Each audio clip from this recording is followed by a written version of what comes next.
Khabib versus Tony, Ultimate Fighter. Are you guys following this? This was Tony's idea. He voices this like 30 days ago. Out of nowhere, Tony gets out of the ring from the Michael Chandler fight. He goes on an absolute media blitz. And one of the things that Tony throws out there is me versus Khabib, Ultimate Fighter. Now, he doesn't say we're going to fight each other. He's not the one that's going to pull Khabib out of retirement. There was no silly or ridiculous talk. He came in very mature and said, I am a trainer. I train guys. You are a coach and a trainer. You coach and train guys. Let's come and do the Ultimate Fighter. You get X number of guys. I get X number of guys. Let's put them in there. Let's see who does a better job. Now, I liked that. I liked it from the beginning. It didn't gain a whole lot of steam. In fact, I thought it went away. Dana White was doing media yesterday and said, oh no, I'm well aware of this idea and I like it. It is definitely a concept that I would consider.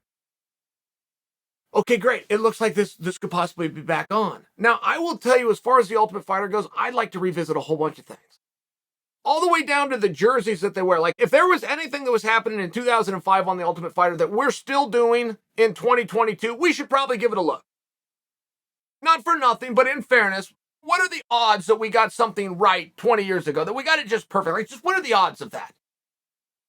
I like to go all the way down to those jerseys that those guys are wearing, and I don't say that to be funny to you. I don't love the sequestered concept of it. As a way of building drama and getting things to happen in the house and doing that through absolute boredom, I don't love that idea. I think they should have a television. I don't think that it's bad if they could call home. And if you need X amount of hours and you want to play and you want to manipulate this in some fashion, okay. I'm not against the guy having a newspaper, whatever it might be. I wouldn't mind looking at that whole thing. And I do very much like the idea of two actual coaches who we, the audience, are interested in. If that's going to be the vehicle, you got to put somebody's face on it. So we're going to bring in two stars, and we're going to do that in the form of coaches because these athletes are yet to be discovered. I'm not against that at all. But if I had $1, I've watched every Ultimate Fighter.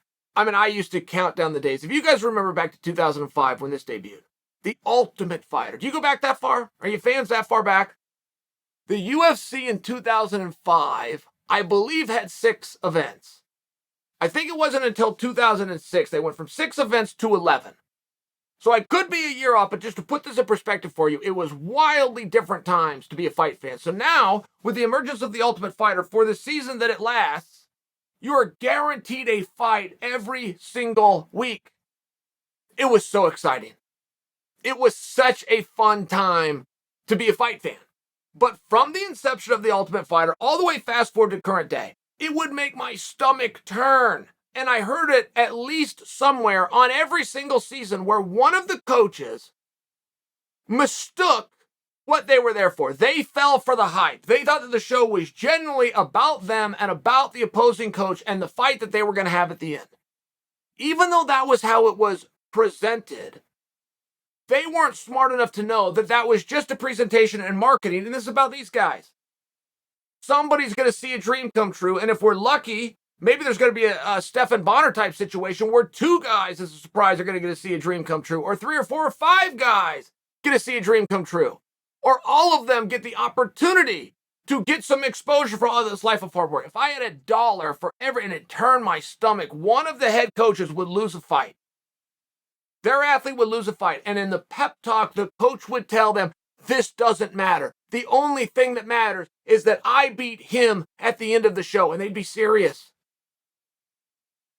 The head coaches would literally say that to this poor guy that just got his heart broke out, that doesn't get a whole bunch of money, that gets to go back to a house, that doesn't get to call his mom or his wife or whoever it is that consoles him. He's to go sit in a room, bloodied and damaged, and bored, and watch everybody else play out in front. And he would literally say to this guy as a pep talk, that doesn't matter that you just got beat.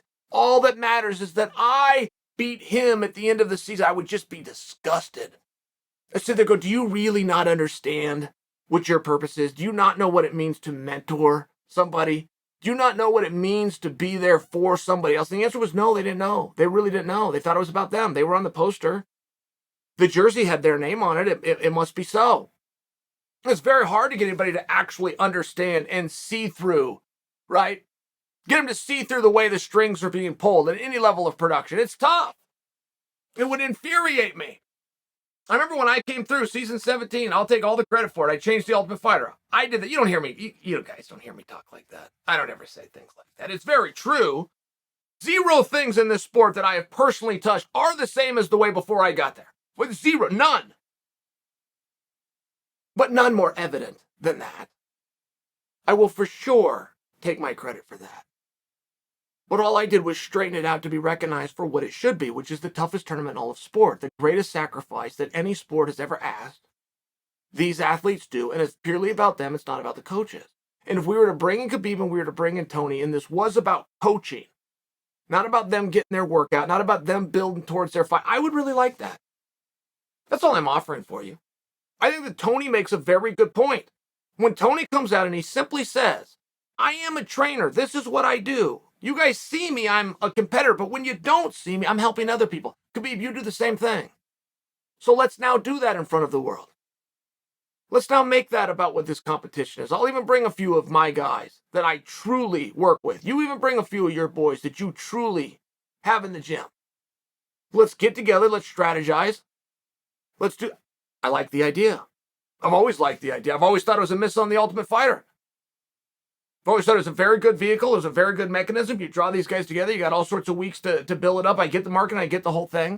I think the rest of it conceptually could go in the same pile as the jerseys, which are from 2005. Let's redo this thing. Let's bring two actual coaches in who understand the concept that the attention and the hard work and the effort goes to the athletes. I'm glad to hear that Dana's considering it. I would like to see Coach Khabib, and I would like to see Coach Ferguson.